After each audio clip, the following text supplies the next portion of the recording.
All right, lesson 3.3, energy flow in ecosystems. Two big things to think about right away, two key questions for the thing: how does energy flow through ecosystems, and what do the three types of ecological pyramids illustrate? Two things we're going to get to in this lesson. I want to focus right away on this word flow. Keep that in mind, because the energy flow is exactly that. It's going from one thing to another, and it doesn't really ever stop. You have this page here in your notes. Keep this in mind. Keep flipping back to it as you go through the entire lesson and this video. Keep checking back and try and answer these questions as we go through. Alright, so food chains. Right away, how does energy flow through ecosystems? The short, sort of specific answer is it flows through an ecosystem in a one-way stream. It starts with the primary producers, and then it goes from there into various consumers. Okay, we've got two ways of showing this. We have a food chain, which is just a series of steps showing the flow through individual organisms. Okay, if you see below here, we have an example of a food chain. Draw an arrow down there, mark that up. Okay, it starts with our primary producer, and I'm going to put this here either put autotroph, remember that word? Okay, and then I'm going to go ahead and throw photo and chemosynthesis for us.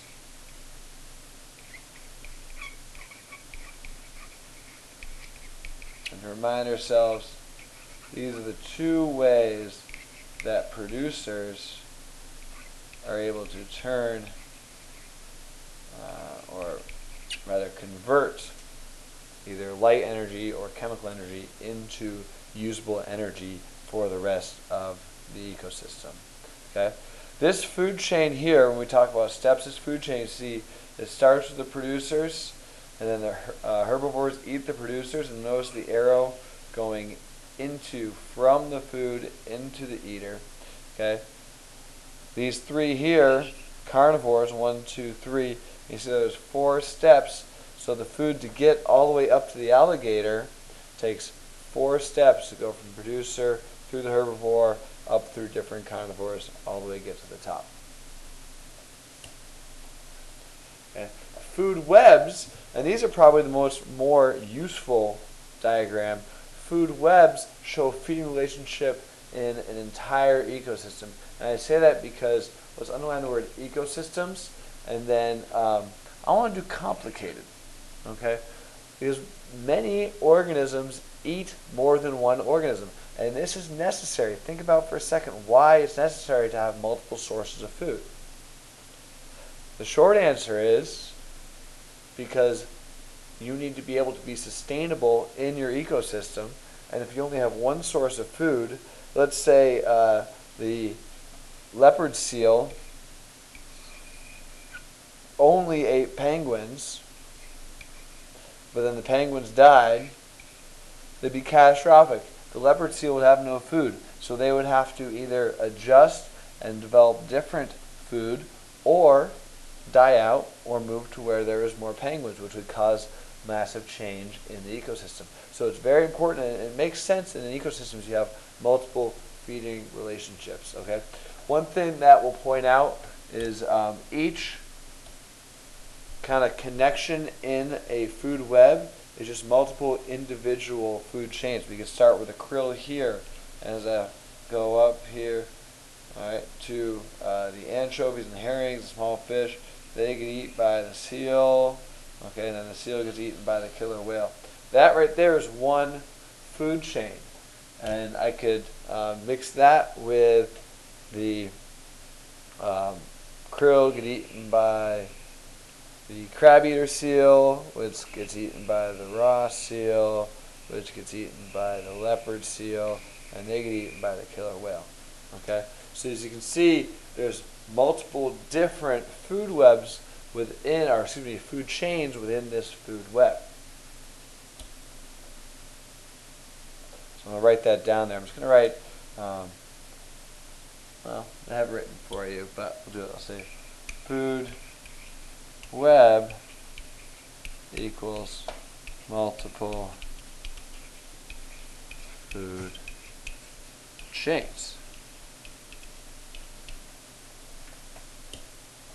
Alright, probably some of the most important parts of the food web, and this is one of my favorite diagrams here, are what we call decomposers and detritivores. Now the best part of science is most of your clues are in the name. Decomposers, well, what they do is they decompose, which means break down.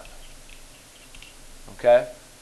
Detritivores, this should look familiar. If I cut it off here, vores, well, that kind of looks like carnivores. Okay, there's that vores again. And detritus material, detrite, okay, is detritivore is dead material. So detritus is really kind of dead material.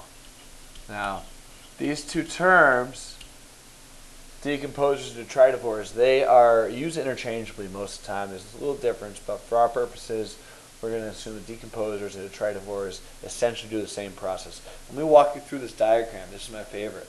So it kind of got the Legos here, or it looks like it. Let's say you have an organism. In this world, we have a complete house. What happens is when that organism dies, the decomposers, they break it down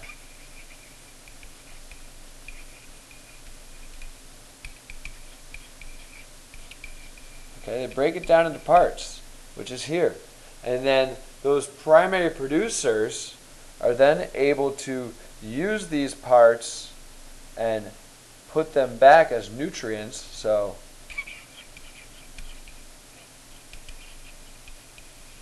nutrients go in and they're used to make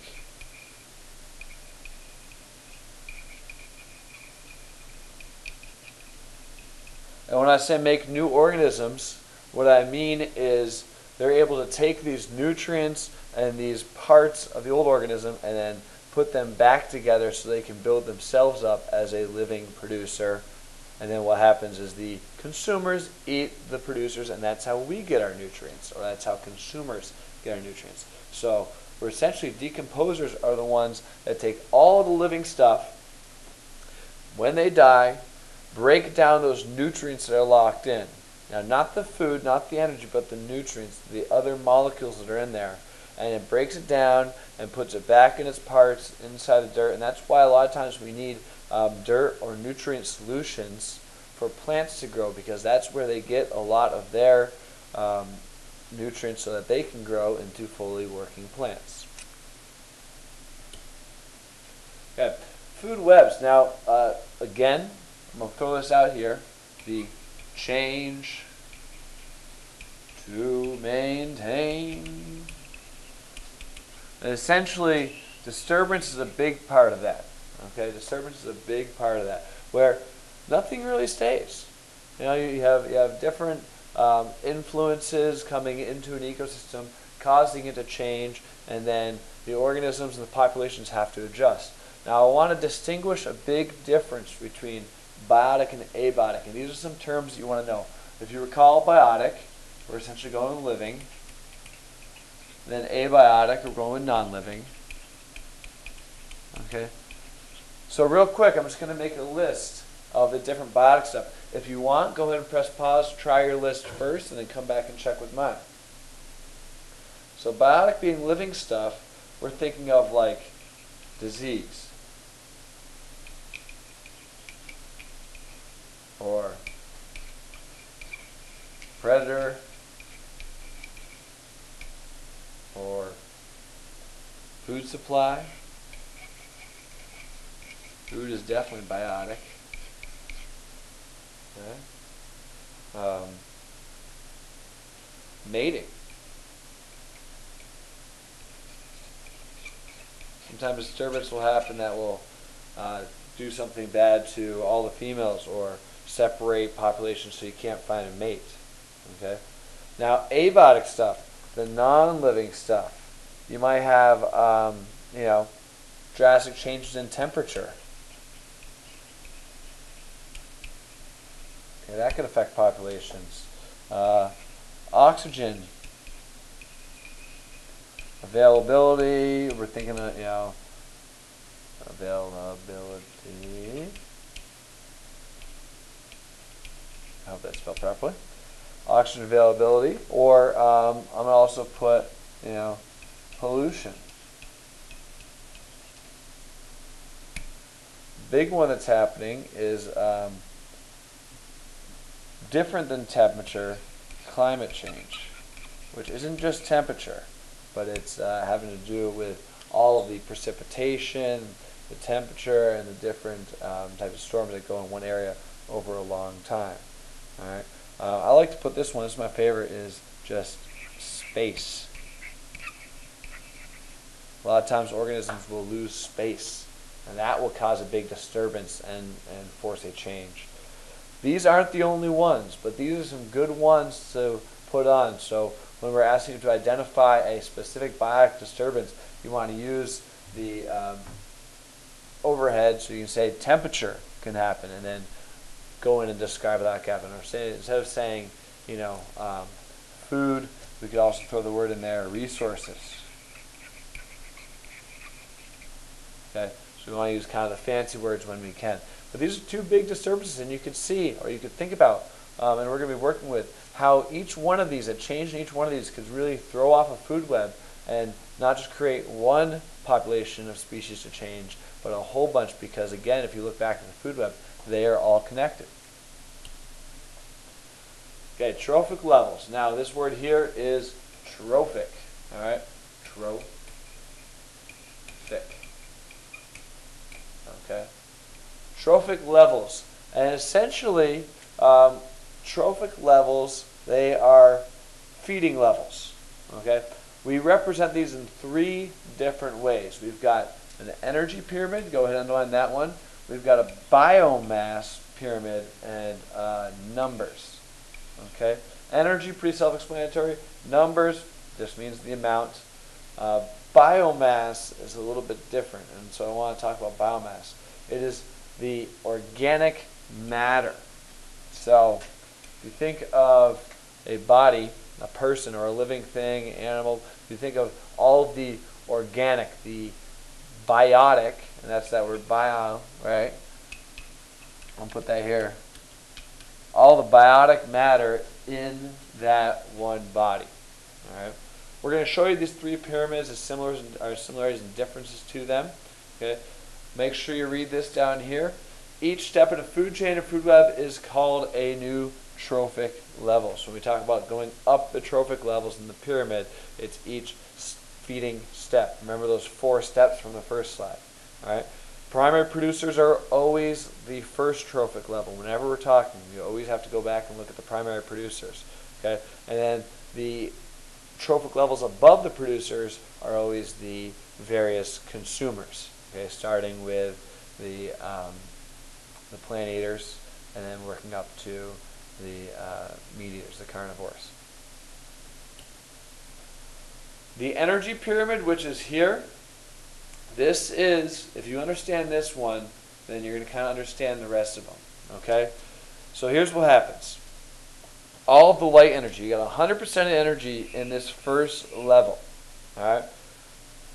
But of the 10% that comes in, a lot of it is used by the producers. And they've generally sensed the rule of 10%. So I'm going to square this one, circle it twice, whatever you want to do, but the 10% rule, which basically means every time you go up a level, as we have here, only 10% of that energy is passed on. All right? So 100% of the energy that is made by the producers, they make it all. So it's in their trophic level. But 90% of it, 90% of the energy is used on the life processes. So they use 90% just to live, grow, move, reproduce, make more. 90% of it goes to just living. Okay? So When an organism is eaten, only 10% of the energy is passed on. And as you can see, this creates less and less space on the pyramid as they go up. Okay? Energy is also given off in heat as animals move and use energy. It is then converted to a heat, which is given back into the environment. And that's what this guy is here.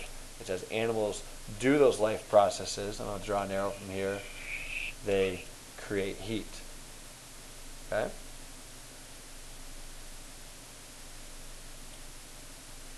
So the biomass, as we spoke before, is the living tissue in a trophic level. Okay? Before, again, the greatest amount of biomass is going to be at the base of the pyramid with the producers, because to get enough energy to survive, and you're only getting 10% of each producer, you're going to have to eat a whole lot of the trophic level below. The numbers pyramid is a little bit different, though. The numbers pyramid is not biomass, but simply numbers of organisms in that pyramid, or in that trophic level. So you could talk about the producers as the biomass is all the grass or all the trees. The numbers would be the actual amount of grass and trees. Same thing, if you look at a trophic level, that's all foxes.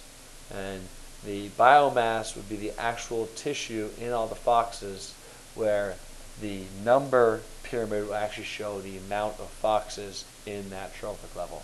Let's show you a picture real quick, but before we go, think about this. Why, even though it's called a pyramid, why may it not have, the numbers thing, not have a pyramidal shape? Think about that for a second before you go on.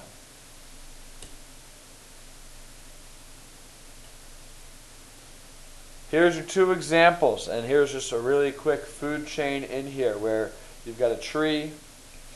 The caterpillar feeds off the tree, feeds off the leaves. The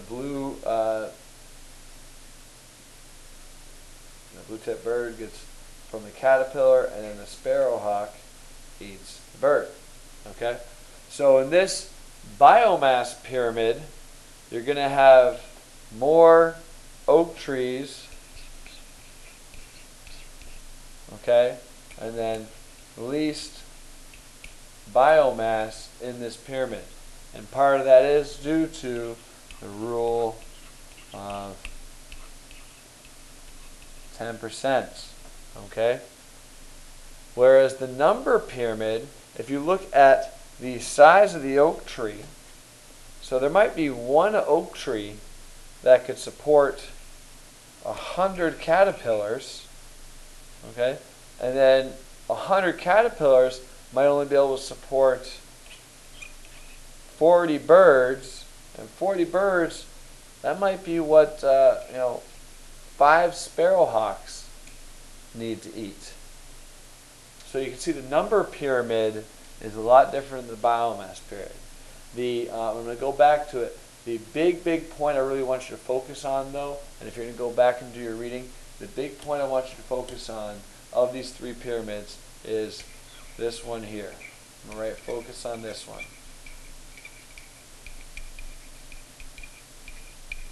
Okay, and one more time, back to this. We'll mark it up saying, or just get the idea that the energy available is used up mostly by the level. So if I need a certain amount of energy, I need to eat a whole lot more of my food because I'm only getting 10% of their energy. So if I need a certain amount of energy for myself to survive, I need to eat enough, and I'm going to need to eat more than what their biomass is so I can get that 10% and build it up so I have 100% for me to live. We're going to do more with this in class. We'll do a couple activities on this one.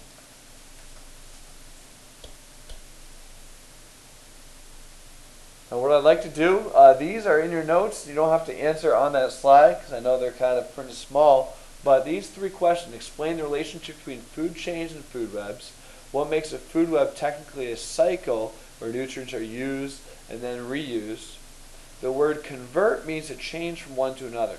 Explain some ways you see conversions in a food web. Now when I say some, just, if you can think of one, think of one. If you think of two, great. Throw that one in there too.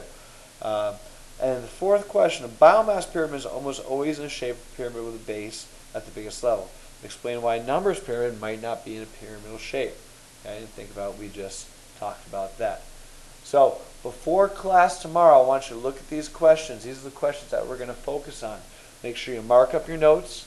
Make sure you go back to that original slide and then you come up with the answers there. And then the last bit is work on these questions. Take about half an hour and think of these and try and come up with at least notes or answers about each one of these questions so we can talk about them in class. Thank you.